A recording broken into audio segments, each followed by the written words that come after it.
টাকা দিবা না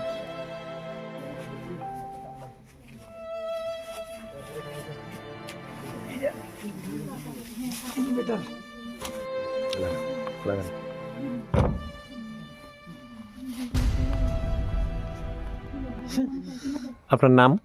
সাধন মজুমদার। সাধন মজুমদার। এটা কোন জায়গা? এটা মাতাই কৃষ্ণপুর, জগৎপুর পঞ্চায়েত। আজকে এই যে এত বড় অগ্নিকাণ্ড আপনার ঘরেই তো? আমার ঘরে। কি হয়েছিল? কি লিগে হয়েছিল? মানে কিসের থেকে হয়েছিল এটা? কিসের থেকে হয়েছে তো এটা ঠিক আমি ঘটনাটা কি আছিল? না, আমি তো একটু আগে জমিনে গেছি। তাই নিয়ে গেছে ওই গরুগুলাই 4টা খেয়ে কিনে আনছিল। আমি দানাল মুহিয়ে খেত লই আইব। জমিনে গেছি, জমিনে যাওয়ার না হলে বেশি হলো 5 মিনিট পরে মানে হাল্লা চিল্লে উঠছে।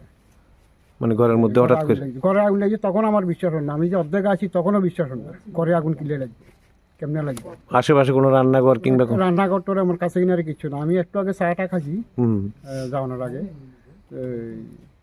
চাটা খাই গেছি। আমি প্রথমে সন্দেহ হয়েছে ওই এক চালা একটা তো চাটা করছে, কোনো হিয়ানে কোনো সমস্যা হয়েছে নি। এরকম কারেন্টের আগুন লাগছে এটা আমার কোনো ধারণা হয়। ঘর কি তালা দিয়ে গেছিলেন আপনারা? তালা আছে। তো এক্ষেত্রে এরপরে মানে পাড়া প্রতিবেশীরা দেখছে? পাড়া প্রতিবেশীরা দেখছে, আমি আর কিছু দেখছি না। তারা আগে এসে তারা দরজা ভাঙি জল টল দিয়ে চেষ্টা করছে না, অনেক কিছু আনার পারে না। কি নষ্ট হয়েছে আপনারা? যেমন আপনার নষ্ট তো প্রচুর কিছু নষ্ট হয়েছে, যেমন ওই ঘরের এই কাপড় চোপড় নিয়ে একদম সব কিছু নষ্ট হয়েছে। শোকেস, গডরেজ, টিভি, বাইক, ওই অর্নামেন্ট, ক্যাশ টাকা কোনো কিছু?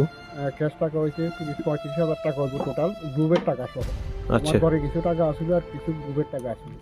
গ্রুপ বলতে টাঙ্ক গ্রুপ? টাঙ্ক গ্রুপ করতে পারি ওই টাকাটাও? হ্যাঁ, আমরা করে জমা আসলো। টাঙ্ক গ্রুপের টাঙ্ক কাগজপত্র দিয়ে আসলো, সব নষ্ট হয়ে গেছে। সব নষ্ট। একটা বাইকও দেখলাম খুব জোর লেগেছে। বাইকও নষ্ট হয়ে গেছে, গয়নাও আছে, কিছু গয়নাও নষ্ট হয়েছে।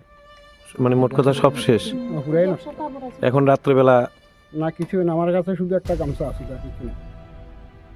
একটা গামছা আছে শুধু? একটা গামছা আছে, আর এনে খেতে কাজ করি যে খেতে রাতে থাকার মতো এখন এমন কিছু নাই। তখন যেটা কিছু নাই, এটা লাগাইছি, এটা আমি দিছি। আপনিও কি জমিতে গেছিলেন? মানে প্রথমত খবর কেমনে পাইছেন? আমার ছোট ছেলে আমাদের ডাক দিছে। আচ্ছা, আয়া কি দেখছেন? ঘর জ্বলতেছে? আমি তো এখানে আছি না, আমি এখানে আছি আর আমি পড়ে গেছি, আমি তো আর কিছু দেখিনি। সবাই আগুন নিভাতে চেষ্টা করে, কোনো রকম আগুন নিভাতে পারে না। ওখানে কি সব কিছু জ্বলে গেছে গা? রাত্রে থাকবেন কোনখানে, ঘুমাবেন কোনখানে? প্রতিবেশীর বাড়িতে যাইতে লাগবো, এটাই তো একমাত্র ভরসা বোধ হয়। এই ঘরে তো থাকার মতো কোনো ব্যবস্থা নেই।